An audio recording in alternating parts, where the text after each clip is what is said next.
It's a fine grind, clearing out my cash line, speeding up my RAM time, coordinated light lines. If you need to move, I recommend computers. They can make you groove like I bet you never knew. Did you? Oh, the complication when I feel your air control my body heat. I wanna feel it. I must ignore your touch. I feel yo. Gotta know what you do, what you doing. I love what you're doing to me. On my mind, I love you when your computer screen goes back online. Love what you're doing to me. On my mind, I love you when your computer screen touches on mine. Hold them to execute. Let me know what to do. Read me TXT. Leave it all up, leave it all up, leave it all up to me. Check all my internal drives. I bet my solid state is getting softer now. Softer. Factory resets, bets. Waking up new and so clean is the best. Operating on the lowest of line. CPU in drive. Love what you're doing to me. On my mind, I love you when your computer screen goes back online. Love what you're doing to me. On my mind, I love you when your computer screen touches on mine.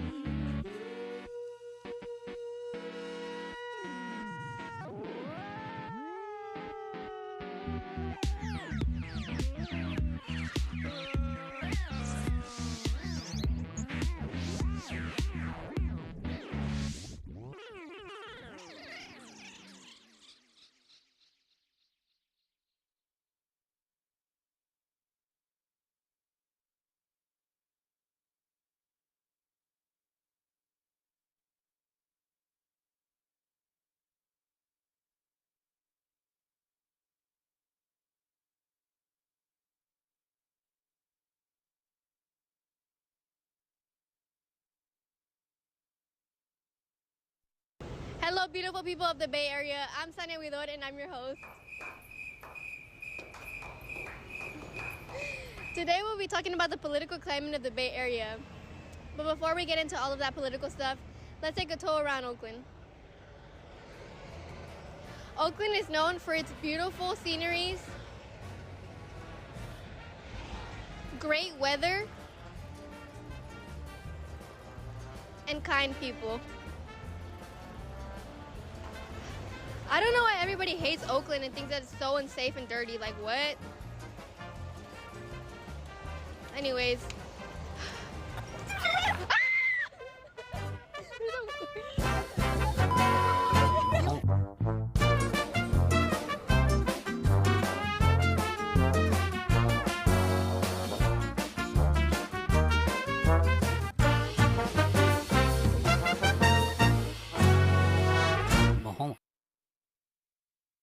Oh, welcome back to Voices of the Bay. I'm your host, Sania Widor, and today we have a very special guest. But before you get to meet that person, let me introduce you to our topic. Today we'll be talking about Barbara Lee and Lauren Taylor. My question to you guys is, what do you guys know about them? Oh, you don't know anything? Well, it's a good thing we came prepared. Roll the clip.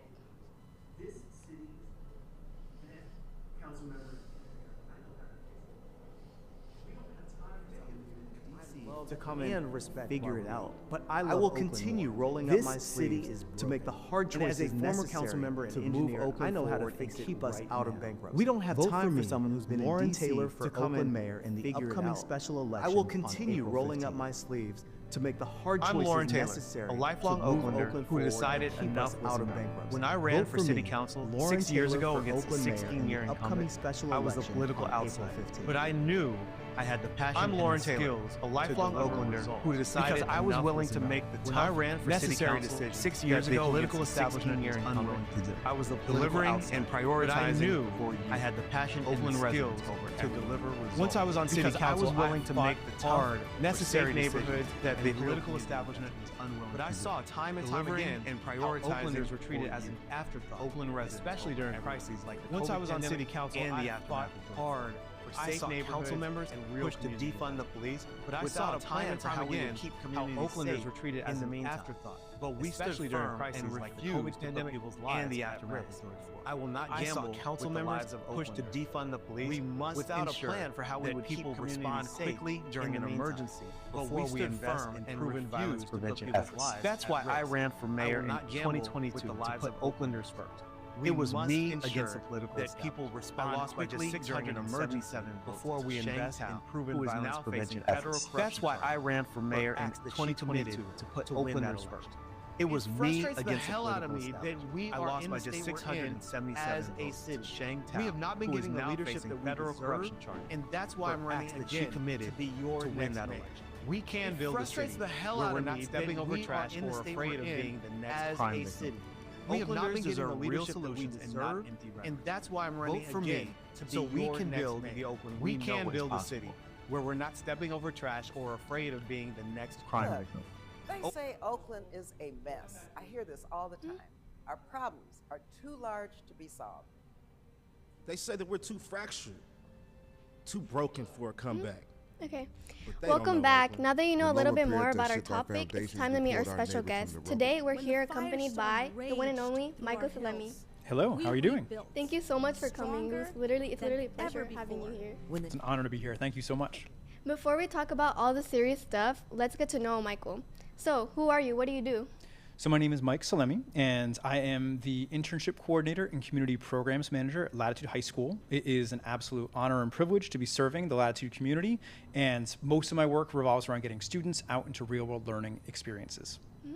Can you tell me more about your background? What led you to work at Latitude High? Yes, so I've been working in education for about 20 years now, first in Japan, then on the East Coast, and then in Oakland for the past 10 years or so. And it's always involved students doing internships. So I've managed students out in the real world, and kind of starting with a question with students like, who are you? What do you love? What do you see in the world that you want to make change in? And then how can we connect you with those people to inspire you and help you make change in the world? What do you hope students take away from their internship after they graduate? That's a fabulous question. The biggest hope I have is for every student to find and calibrate their ikigai and their sense of purpose, to find something that really inspires them, to say, wow, like I saw that I can like make a real impact in this field. I helped this mentor, I helped this big organization, I made change, and I did it with like my own two hands, my own minds, my thinking, my problem solving helped solve a problem in the world. I love hearing from mentors who I ask them a question like, you've had this intern, now have they done a good job, but would you hire them? And then having a mentor say like, yes, I would hire them. In fact, they're fantastic. Like that's like one of the greatest feelings I could have, to know a student was able to do such a great job and apply themselves to this real world problem, to then get, possibly hired by a mentor. It's pretty life-changing. That's so cool. What has been the most rewarding thing about this work for you? Or do you have like a personal story of like something that like you keep close to your heart? Yeah, absolutely. Like I think internships, they really are. I use this phrase a lot. I think they're life-changing experiences, and I want to work with every student and mentor and family to make sure they're in the right experience so that it is life-changing and not just something that feels like work or feels like just like, okay, I'm just doing this, but like actually like feeling a connection to purpose. So when a student's out in the world, they're like, this is something I care about. I'm helping a mentor that inspires me. They're giving me skills that I can use. And like this passion I have to make change, like I can actually do it.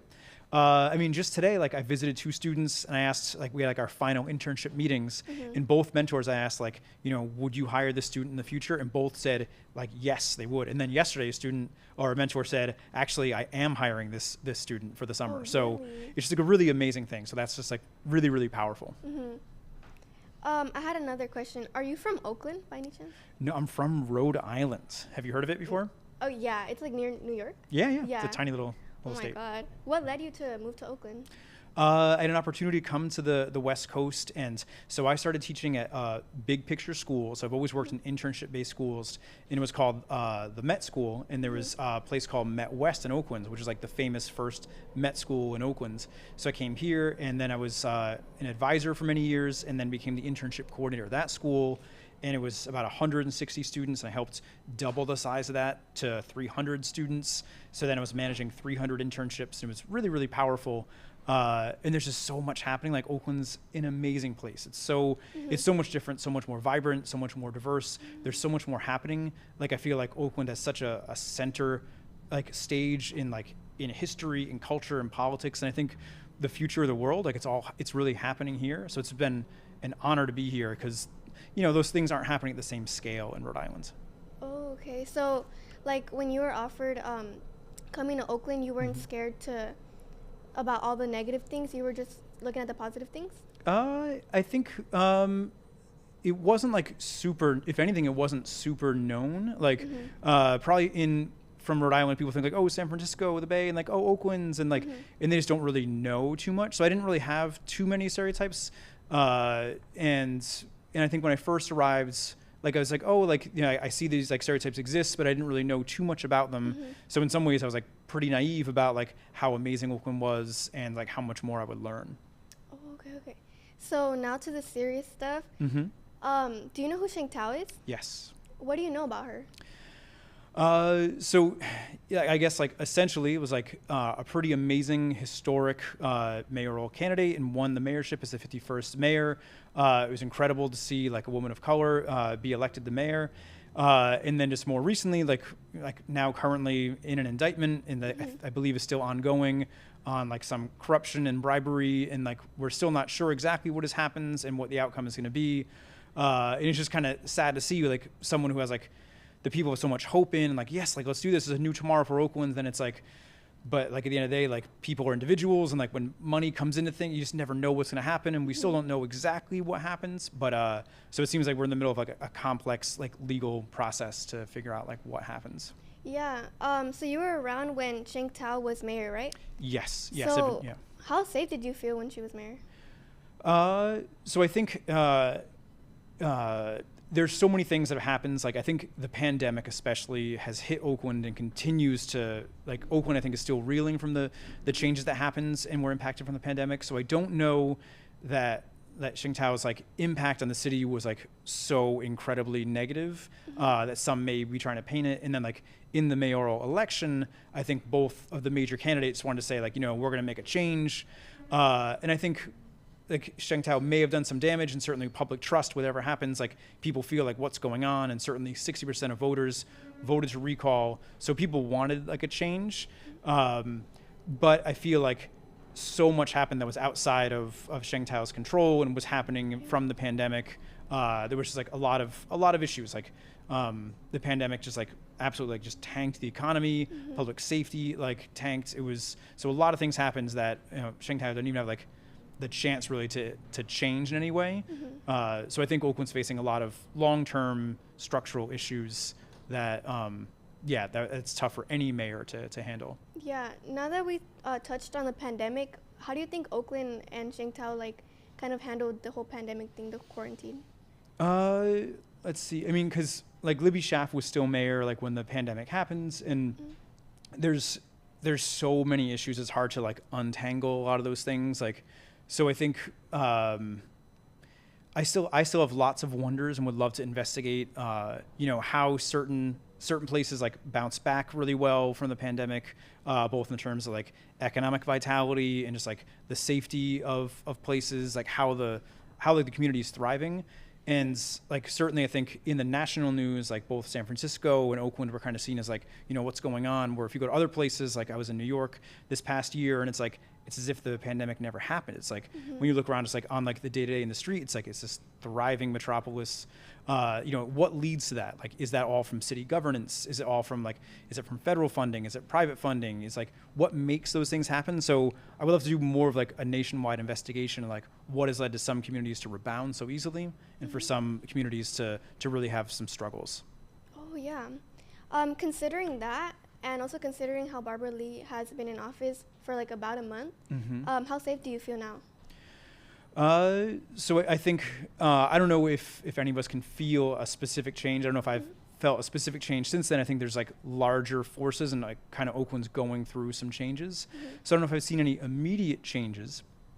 overall, like in what I've studied and what I've known about the candidates of Barbara Lee and Lauren Taylor, like Barbara Lee absolutely has like an amazing track record in progressive change and like incredible governance and policy for decades now. So I have a lot of faith in Barbara Lee and like her ability to impact change in Oakland. Yeah. Are there any policies, either Barbara Lee or Lauren Taylor, that really like stick with your values? So I mean, I think what everyone wants, I think both of those candidates were, I think the big things like public safety and the budget and protecting unhoused neighbors are like three of the big things. And overall, like how do we make Oakland thrive? And both candidates talked a lot about those things. In some ways, some of their policies are somewhat similar. They're not like, two sides of it. Like they're not two different candidates. Like they just have slightly different policies on what to do. Both wanted to increase funding for police forces, to fully staff the police to 800 or 850 officers. They had similar policies on like, what do we do like for non-police intervention, like the macro program. They had somewhat similar policies on like how do we impact like houselessness. But overall, like listening to debates, I think Barbara Lee has much more like working at like the federal level in Congress. I think she has much more of an understanding and connections with different levels and levers of change. And how to impact like, oh, here's a situation where we're going to use like city money for this. Here's a situation where we'll use like public-private partnership. Here's a situation where we're going to bring in the county. Here's where we need to bring in federal money.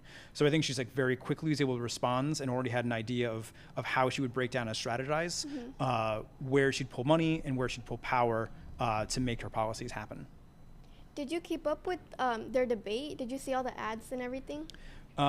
Yes, currently, like I'm an Alameda resident, so I live in Oakland for about 8 years, and I've been living in Alameda the past couple years. So I didn't vote in this election, but if I was in Oakland, I would have studied it even more. Lauren Taylor had a huge publicity team. Like I think everywhere I saw billboards, and if anything, like his spending on advertising seemed to be double what I saw for Barbara Lee's, and maybe Barbara Lee had like a feeling that she didn't have as like much public like billboards, things like that. So I think I saw Lauren Taylor's face and like advertising more often, but maybe I had like a gut sense that like Barbara Lee probably would win in this situation, considering like her amazing track record and longevity in politics. Yeah. If you were an Oakland resident, who would you vote for? I would have voted for Barbara Lee. I think overall, I think she had like a really grounded, like I was saying before, like she understands different levers to make change. She has like a very comprehensive idea of like what can happen, like as the mayor working with like a city manager. And she had some like really interesting policies on like Oakland doesn't have a strong mayor or a weak mayor. It kind of has like this like check and balanced mayor who you work with as city manager, who you can fire at will, but then you also kind of work with like the city council. So there's a lot of things, and she had some ideas like maybe a situation where like I come in and take on a strong mayor policy to make some things happen quick, but then also talked about like when leaving, maybe turn it to like a weak mayor to then like raise like the city manager, which is like in some ways the person who gets a lot of the policies done. So I think she had some really nuanced ideas of like what is possible and what needs to happen to make positive change in Oakland. Yeah. Do you think Barbara Lee is capable enough to fix all the damage that Sheng Tao has done? Interesting question. It's a pointed question, and I don't know. Again, like I don't know if like Sheng Tao did so much damage to Oakland. I think even in the case, like the allegations, it's like $300,000 in bribes, which is like a very small amount. It's like a drop in the bucket of the deficit, which is, it's like 90 million to 130 million, depending on what you're looking at. So it's like really a drop in the bucket. But I think Sheng Tao is like certainly like in this economic time, in this time of like the federal government, we have like, we have Trump in office. People are like looking for good governance. So I think the impact of like, we had a mayor that we thought we wanted, but like now there's corruption. So I think it did like make people be like, oh geez, like I thought we were like voting for change. So I think that maybe like lowered people's like trust in governments. And I do think Barbara Lee is a great candidate to kind of bring back trust, just because she's been doing this. She's been in Congress since I believe 98 or so. So it's been years and years. So I think she has the ability and the reputation to make some change.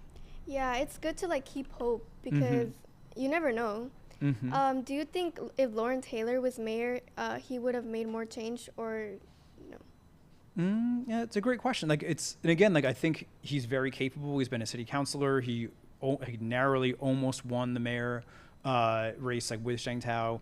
He seems very capable. Like if he was my boss, like he's someone like he's like super smart, has great policies, has great plans. I think in this he was maybe just outmatched by Barbara Lee, who just has like 30 years in politics. So I think he would have done fine, and in some cases has like similar policies to what Barbara Lee was thinking. Yeah, did you see their police policies, how they wanted, did you see those? Yes, a little bit. What do you think about those policies? So from what I saw, it's like Barbara Lee was hoping to fully staff up to 850, but at least up to 700, like almost immediately. And then Lauren Taylor was like trying to do a system of like getting 3 police academies per year and trying to like really onboard people quickly. He was talking about police attrition rates. So I think people get like hired as Oakland police, but they're almost like that's like their beginning step, and they might do like 1 or 2 or 3 years in Oakland's and kind of get like tested here, and then they go work for higher pay in other districts in the Bay Area. So I think both of them had a kind of similar thing. It's like, and they both talked about like coming out of like calls for defunding the police and like like what needs to happen, like, but both seem to want like, no, we need to like increase staffing. We're not defunding the police, but they also talked in slightly different ways about we need to have police reform, make sure police are working with community, and not stigmatizing and brutalizing the community they're supposed to be serving. So I was surprised they had like kind of similar ideas. And I think some people were trying to paint Barbara Lee as saying like, oh, well, you're the defund police person, but her policies are not saying that at all. Oh, yeah. How do you see the police in Oakland compared to the ones in Alameda? It's a big, good question. So Oakland's a much bigger city with a much, like, there's a lot more complexity. There is a lot more, like, there are higher crime rates. And police brutality is, it absolutely happens. Like so if you have, in the way, like, if you look at the history of policing, I'm trying to think how far to zoom out, how close to zoom in. So I think, or like how often do you see the police in Oakland compared to the police in Alameda?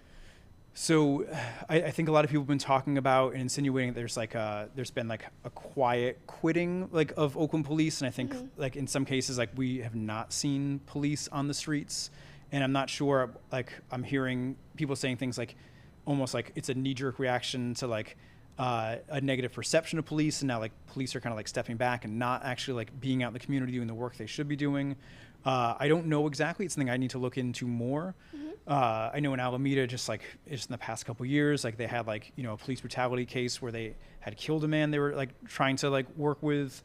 So there's like a lot of sadness and these things like absolutely need to change. Like in a community like where there is like so much, there is crime, there's violent crime, there's property crime. And I think people want safety. I think like every person in Oakland like wants to feel safe.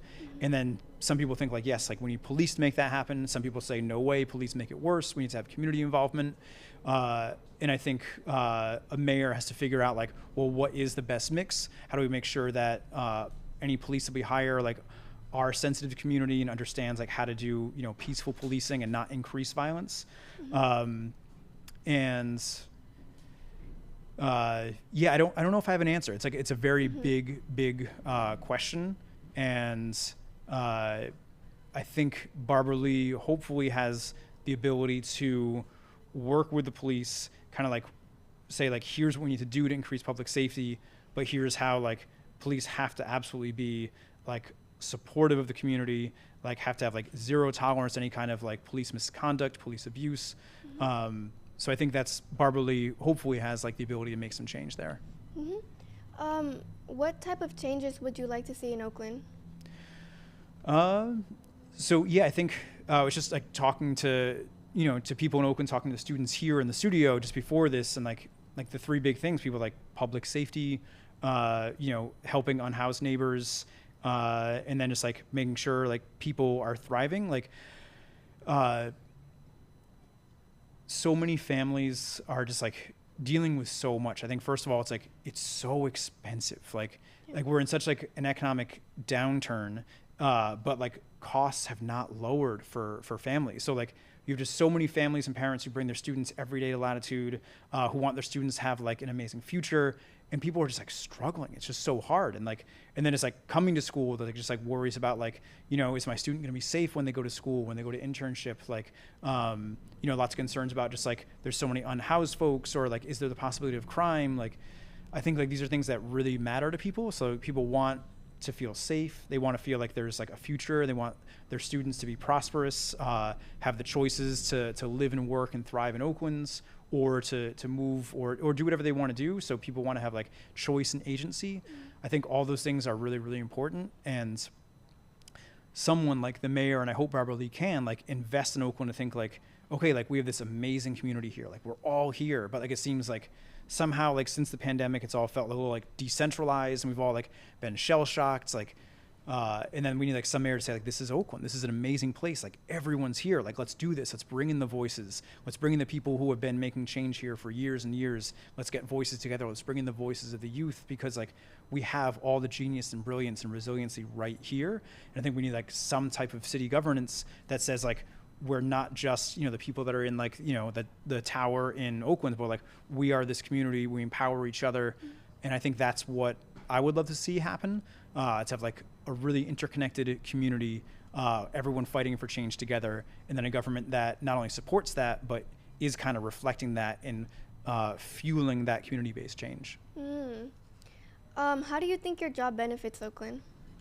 I think in our society, it's like, it's so siloed and compartmentalized. Like you'll have like schools, you'll have like businesses, you'll have like different things, and it's all like, it's disconnected. And there's all this like genius everywhere. And I think if there were more institutions and ways to bridge those institutions together. So I think working with internships especially, it's a chance like you have all these brilliant young minds in schools who are just like stuck in schools, and they're not doing anything to change the minds of adults, to change the policies of organizations that are happening, change the policies that are happening in governance. And if you start like bridging those connections, like why are not more students like actively making change in the community and sharing their voices? There's so many adults who are like we might, like adults as we get older, we probably like pigeonhole ourselves or like hyper focus on things, where a student could be like, hey, like I see you adults looking at this problem like this, but actually it's like this, like what about, and then it's like, so I think student voice is so important, student agency is so important, because you can change and really like change the perspective of what's happening at different organizations, firms, businesses, and like that's like the most amazing thing. It's like, it's just like breaking down walls and making bridges so that the brilliance of youth can go connect with the brilliance of adults, and they can work together to collaborate for change. And like that's just like the most amazing thing that I'm like so honored to do that, and like that's like the funnest thing of my job. Yes, I 100% agree. I feel like adults are important because I feel like they can do more things because of their age. But I feel like when younger people know what's going on, then that just means like when they grow up and are able to do the same thing, they're educated. So I 100% agree. What do you think Oakland youth can do to make Oakland better? So much. I mean, like right here, what's happening is just like so incredible. So it's like such an honor to be like on this like show produced all by youth and like tackling like the most important issues in Oakland. I think that more and more young people should be connected to things that are really important and passionate to them. So I think there should be more organizations that are working with schools. Schools should be outwardly facing to connecting with organizations. I know years ago, like with Libby Schaaf's administration, there was an active like internship program. So every year I have students doing internships at City Hall. I had students who are working with Libby Schaaf over the years. So I think like that's a really important thing. So I think at every level, I think youth should be connecting with the things that they want to make change in, whether that's like in like using social media as a platform, in the arts and culture, in different businesses, in city government. There's so many things. I think we just need to keep building infrastructure and bridges to make those things happen.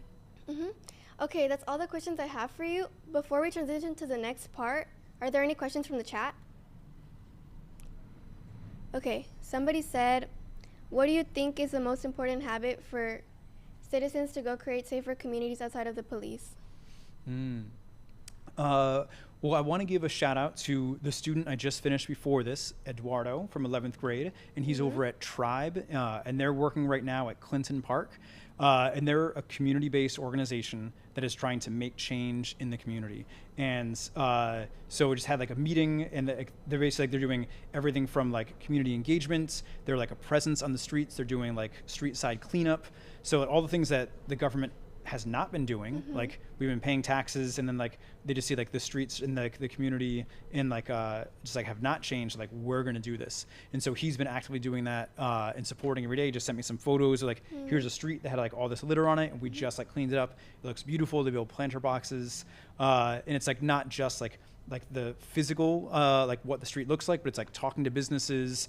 It's like businesses are impacted by what's happening, helping out with like, graffiti removal, making sure those businesses feel safe. So Tribe in Oakland's and our student Eduardo, that's like just one example of like students and organizations who are doing great things at the community level and just saying, we're going to make change here. That's like so good, because even in the introduction of our video, you could see like the pile of trash that's right next to our building. So like, it's just crazy how it could be like there could be a little bit of trash and then people just start piling it up and then it's just never cleaned. So that's really good. Somebody said, police are protecting the economic interests of the community. They typically prioritize what is valued most. Thoughts? Yeah, I mean, like if you look at historical analysis of policing, like the system of policing, like many would say that they are there to enforce the laws of like the business elite and people who already have power. And I think there's so much evidence and truth to that. And I think that's not always the case. But I think in general, like the system was made for like ensuring that property over people. I think these are like the biggest critiques of policing in general. So how can we ensure that like policing in general, like what is policing, what is community safety, like what is community safety, what makes like a community thrive and safe? Is that police and is that policing? I think ultimately the answer is no. It's a system we have right now at every level in our like communities and governance. So what do we do? Like, do we do like a quick thing is like abolish the police and we make all those agencies disappear and that's just over? Like, is that, some people are calling for that? Is it incremental change where they slowly change like what policing is and slowly make these more ideal systems of building community safety? I'm probably like, that's probably where I would be, and I think maybe where Barbara Lee is. So there's a lot of ways we go about this, but yes, like that, there's so much truth to that comment. Yeah, I agree. But also, do you know, like in Fruitville, like near our school, there was like I don't know if it's still open. It's like boarded down. I remember they try to use robots too, and then those got vandalized. And then when you go into Food Max, you just see everybody kind of stealing. So I feel like it's just kind of hard. It's not really like a lot of like the economic interest, maybe in some cases, but it's just kind of hard to like be enforced or like keep your policies enforced.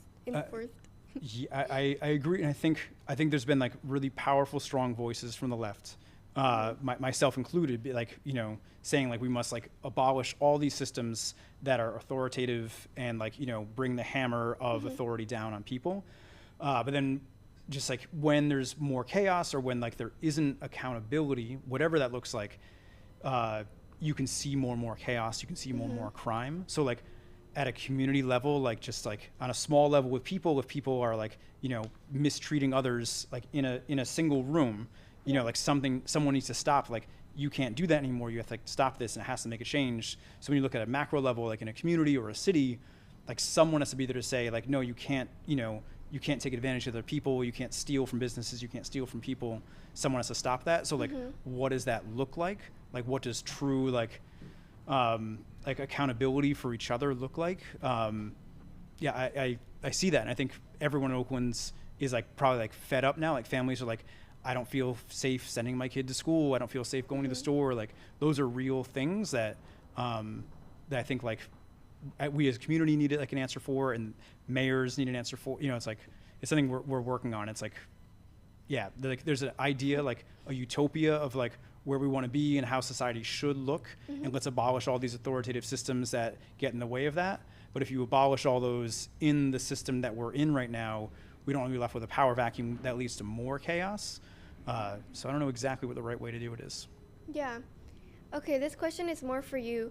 In a service-based job, it's sometimes hard to maintain the energy to affect community change outside of the school. Mike, how do you stay motivated to participate in the broader community?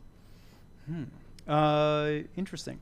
Well, I think what's so inspiring is like I get to work directly with students and with amazing mentors. So in this case, I get to see change on a daily basis. So I get to see like a student who's like, you know, even like you and all your classmates like 2 months ago were like, oh, like I think I know what I want to do. I want to try this out. I'm going to meet some mentors, and kind of going from like helping people explore their interest to then meeting a bunch of really cool mentors, and then working with the students to be like, hey, what's your best option?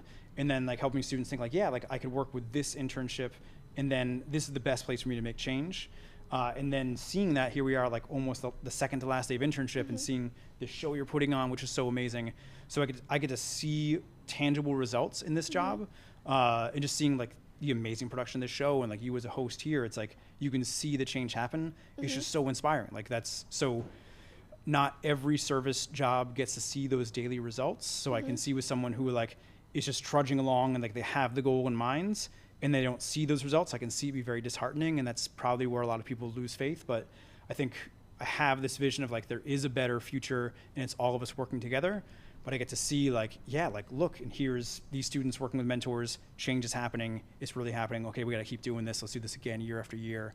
So it keeps me motivated. Yeah, honestly, I feel like your job is like one of the hardest jobs.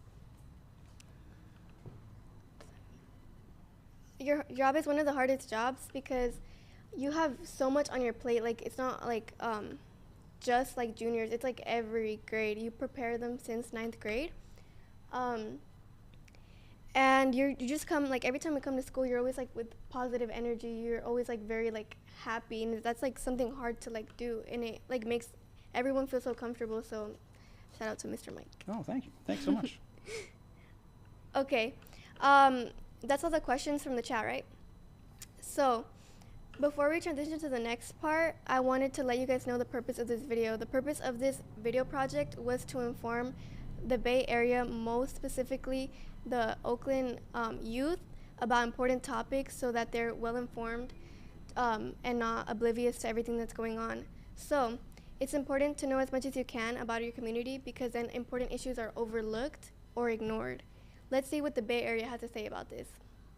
Well, being from Chicago, I've heard about Oakland, and the reputation out east where I live is that safety is an issue, that it's not a safe place to visit, and that is a place to go to be easily accessible if you're flying into the Bay Area. That check out Oakland.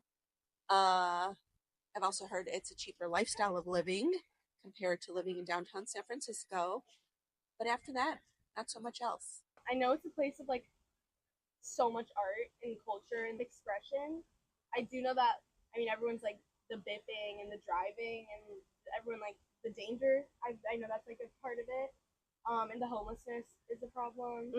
But I think that is what makes people overlook the beauty of it. And like, I know that we learn in history about all of the native background and history to it, which I think has changed how I view Oakland a lot. I definitely, know about the culture and the art and all the beautiful stuff, but personally in my mind, it is just kind of ghetto, and I personally would never want to live there. I could be completely honest. Okay. Well, some parts I do know that it's cool, it's chill. Then there's other parts, of course, that's ghetto and ratchet. I mean, I would say the same thing. It's like, even though like I've never usually like gone down there, like I believe that it's a 50-50 thing. I think Bay Area personally fits me the most. I think being Asian and being kind of not Asian American but foreign, like an international person, I think I relate best to cultures here. I like the food, I like the people, and I think there's a good mix of different activities, like city-related urban activities versus more nature. So, yeah. I think there's some truth to it, but overall, I think Oakland is maybe misunderstood, and a lot of, unsafe things that happen, they kind of get magnified, and because it's so sensationalized, right? It's a cool story, so then this newscaster takes it, another newscaster takes it. So I think my take is there's some truth to it, but it's being blown out of proportion, and that if we focus on what's good in Oakland, which I think there is a lot of things and things that are unique to Oakland, we could change the narrative. We've lived in Oakland for like 5 years now. So we really love it. We go to San Francisco maybe like once every 2 weeks. But honestly, we enjoy hanging out in Oakland a lot more. Like the weather's always better. The people are a lot cooler. Yeah. In terms of safety, do you say like you would feel safer in San Francisco or in Oakland? I'd say I'd feel safer overall in San Francisco, but it's not that I don't feel safe in Oakland. Especially for us, we're two guys, so it's really like not something that we have to worry about too often. Yeah, we've never really had to worry about safety, like in that sense. Like the only thing was like our car window got broken in, but that also happened in San Francisco. 2 times. Yeah. What city do you feel more connected to? Oakland for sure. Yeah, 100%. Have you heard about Lauren Taylor? If so, what are your opinions on his leadership or campaign work? Yeah, I've heard of he ran for mayor like this year and then a couple years back. I think he's like cool. Yeah, like smart guy. I'm just like a little worried about the people he hangs out with sometimes. Like, some of them are like slightly unhinged on like online, and apparently they get into fights, and I don't really like that. Like it's kind of weird. But yeah, overall, I think he's like a smart guy. I would have been happy with him as mayor, or Barbara Lee is cool too. So I'm hoping for the best out here. What are your thoughts on national politics like Donald Trump or upcoming elections? Oh, I guess I'll go. Yeah. So in general, I'm not a fan of President Trump. However, I do think his ideas, while they are unorthodox, if an orthodoxy helps the country, I am for that. In general, I'm not very much a fan of him. So. I'm his biggest hater. I'm gonna deport him in 4 years to El Salvador. Put that on tape. What changes would you like to see politically, either locally or nationally? Yeah, I would like locally. I would like more public transit. Especially in Oakland. I know like East Oakland's like kind of hard to get. Like we live on. So East Oakland's kind of hard to get to outside of like the bar areas for us. So I would like more connection in that area. Also, just like a cleaner city overall. Like I would love to like just start sweeping around here because there's a lot of trash in town. I'm like, damn, it's a beautiful city. Like who's tossing that stuff? For me, the biggest thing locally is like more government like effectiveness. Because it's like there are things that'll happen in Oakland that like we all know is illegal. However, the government doesn't have the ability to stop it. Yeah. So it's like more government effectiveness. I'm not sure what form that'll come in, but hopefully like someone will say like, hey, we have this problem. Let's just go out and fix it instead of it getting caught up in bureaucracy. And nationally, yeah, I think there's just like a lot like, well, I'm a hater now. But I used to not be a hater, and it'd be great if we all stopped being such haters. Nationally, I would overall say like, this is like a pipe dream. I just wish we didn't have a presidential system. I wish we had a parliamentary system, because it would allow for like our government on the national level to be also more effective in what they do, instead of one house being controlled by one party and the other house be another. And regardless of who wins, nothing can get done. Yeah. Parliamentary system would allow the power to originate from the legislature and actually allow whoever's in charge to get something done. So effectiveness overall. Also, they would have never elected Donald Trump as prime minister. I hope it turns around. I hope Oakland I definitely hope it turns around. Gains the representation, the reputation and representation it deserves. Like it deserves to be loved, and I think like people definitely criminalize a lot of people who are just put in terrible situations. Right. And I hope that the mayor makes it easier for people in bad situations to get the help they need and to succeed. I mean, I hope that this mayor learns from the last. I hope, I hope they don't let that even happen in the first place. Like. That's crazy, but yeah. Hello everyone, welcome back. We hope you guys learned so much. Are there any more questions before we wrap up from the chat? Make sure to write down comments and thoughts or questions just so you, yeah.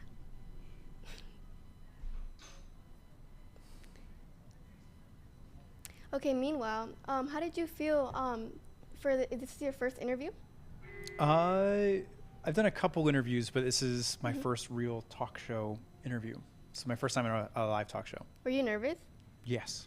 Me too. This is my first time hosting. Oh, wow, you did great. But You're normally amazing. I'm behind the scenes, but it's something so exciting. I can use this for like my future jobs. Yeah, so good. Thank you so much, though, because I feel like I couldn't have done this without you. I made sure that you kind of like knew everything, because I wasn't sure what I wanted to do when I grew up, and I know that this job is good because it teaches you marketing, business, how to be professional, so you can kind of amplify this into anything. Okay, there's a question.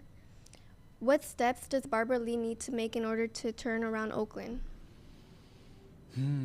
It's a great question. So I think she's talked about a lot of things. I was like listening to some podcasts recently. She has a lot of thoughts on like, so I think it's like supporting, like, I guess like some of the biggest things are like the budget, which I think is where like the city, I think like that's gonna be one of our first priorities. Like, how do we get this like budget deficit, and like what's that gonna mean to like, you know, write the budgets of Oakland? So that's probably gonna take a lot of her time. And then what she chooses on that is gonna like decide what happens, like say with like policing, and then with like community programs, and will impact like what's done to support people who are unhoused. So I think those are probably the three big things. I think ultimately, like I think Barbara Lee does have a quality of a very like charismatic leader who people can feel trust and feel like that kind of accountability is going to happen. Like, so I think that's maybe her first test is like, can she make people feel like, yes, I'm here to make change. We're all here together to do this. Let's do this together. So I think if that can start happening while she's working on the budget, and then quickly, I think people want to see things like, you know, lots of people were saying, I was like, want like potholes fixed, like my streets are dirty, like I feel unsafe, like there's so many people who are unhoused, like in my neighborhood, like what can you do for them? So I think if she can make some quick change on those, and she had, I thought her responses to help unhoused neighbors was like really, really good. Like she had like multiple different precedents from different cities. She was talking about Houston and Portland, the things they've done that have like shown success. She wants to implement some of those things there. She's like talking about like people who are unhoused. It's like, it's not just one group of people for one reason. It's multiple people for multiple reasons. And she's like, you know, here's like we have like many veterans who are unhoused. Here's what we should do when working with like the VA to get like those folks housed. Like she has a lot of different things, like people who are like unhoused for years versus people who are unhoused like for the last like week, and what can we do for like people who are just like very recently unhoused and make sure they get like into housing. Is it just like, do they need like support for like a security deposit, you know, like let's like make that happen. So like there's so many things, and she just had like a really nuanced, multi-pronged approach to like how do we support like homelessness and unhoused people. I thought that's some great things. So she has a lot of work to do, and I'm not sure exactly what her like strategic plan is, and I would love to see what that is, and it'd be a great thing to understand more of. Yeah, me too. I'm honestly excited. I feel like she could do so much. Okay, another person asked, why do you think there's a big difference between Oakland and Alameda? So yeah, there's so many reasons. If you want to like zoom back, like Oakland is a really incredible, diverse place with like a huge history. There's so many reasons and policies and moments of human migration that led to Oakland being this amazing powerhouse of, you know, human like connection and ability, but also there's been so many policies in place that have made people in Oakland's, especially people of color, like experience so much different marginalization and oppression. So, you know, if you go back to like redlining and white flight, like there's all these reasons why is like poverty is like really centralized in Oakland, and why there's a lot of like, you know, if there's poverty, then there's like more issues come with that. Alameda did not have that same kind of history. And in some ways, if you look back at just like housing segregation in the U.S., like, for the last 100 years or so, but specifically from like the 40s, 50s, and 60s, Alameda benefited from policies that made it so middle class or upper middle class people could go to Alameda. Specifically, like white people had the ability to get mortgages in different areas, whereas like in Oakland's was a place where restrictive housing covenants weren't as strong, so people couldn't go live in San Leandro, people couldn't go live in San Lorenzo, especially like black families they just couldn't get mortgages signed in areas out. So there's so much oppression and housing segregation that led to Oakland having lots of issues that the surrounding suburban communities did not face. So that's classic example in just the oppression of housing and segregation in U.S. history. Yeah, I agree. Even in Oakland, you see a lot of segregation between I feel like it's normally white people and then people of color. Mm-hmm. If you go to Alameda, I see more white people, and then when you come to Oakland, it's just a lot more people of color. Even near where I live near the Oakland airport. You see so many people of color. So when you come in from the airport, have you seen the In-N-Out closing out and the Denny's? Why do you think they closed down, or do you even know? Well, yeah, that even made national news. It just became a hot spot for grab and break. So a lot of people would come in. It became known as an easy place for tourists who would rent a car and go fill up, and then you quickly grab bags, and then just like one of the guests just said about it magnified a certain issue, and it was a certain issue, but it was and so I think that's one thing that happened there. Yeah, honestly, it's kind of insane. I remember I would be around there, and I turned to my left. I was in the car, and then I seen somebody breaking into a car, and it's just kind of normalized because you're kind of taught to not say anything, which is why also this video project is so important, because now those things should not be normalized. Is there anything you wanted to add? Well, I wanted to just turn around to you, for some of these things, what do you see as some of the biggest things? And I'm guessing, were you born and raised in Oakland here? I was born in Los Angeles, but I was raised here in Oakland. Okay. Yeah, what do you see as some of the things? And I think you'll have far better answers than I have. As a young person here, what do you see as some of the biggest things, and what would you like to see very quick change from Barbara Lee on? Well, I feel as a girl, I don't really go out as much, so I don't really feel as unsafe. Where I live, it's a closed street, so I'm really separate, isolated from everything. But if you turn to the corner of my street, you see people selling drugs, or you see violence. A lot of people are killed near my street, but not really where I live.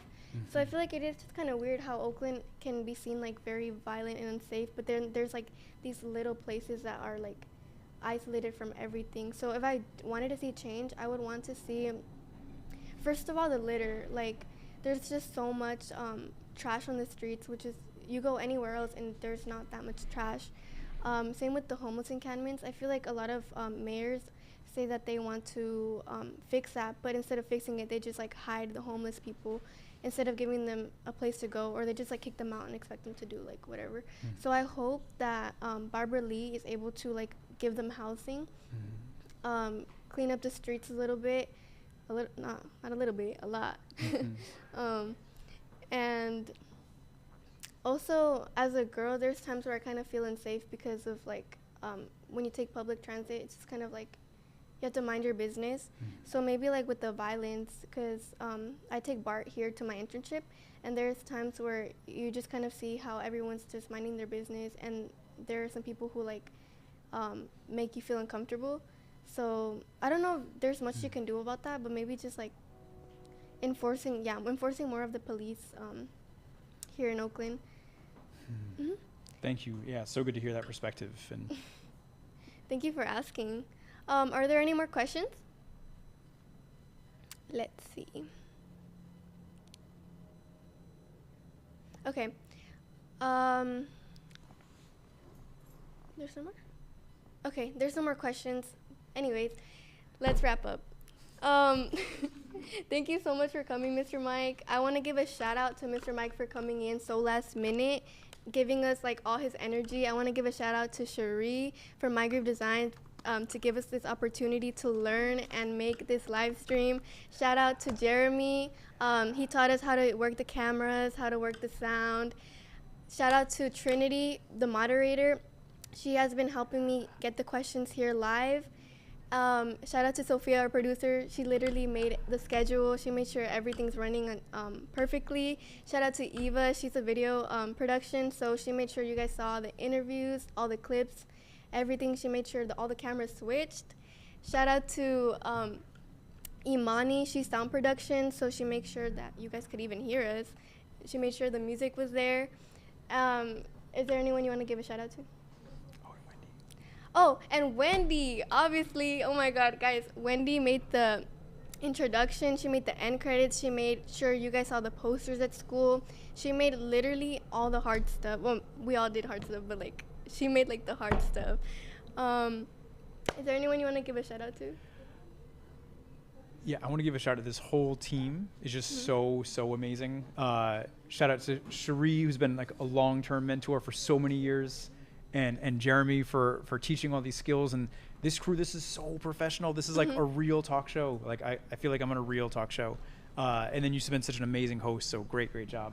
Great job, this amazing crew. Oh my gosh. Hello, everybody.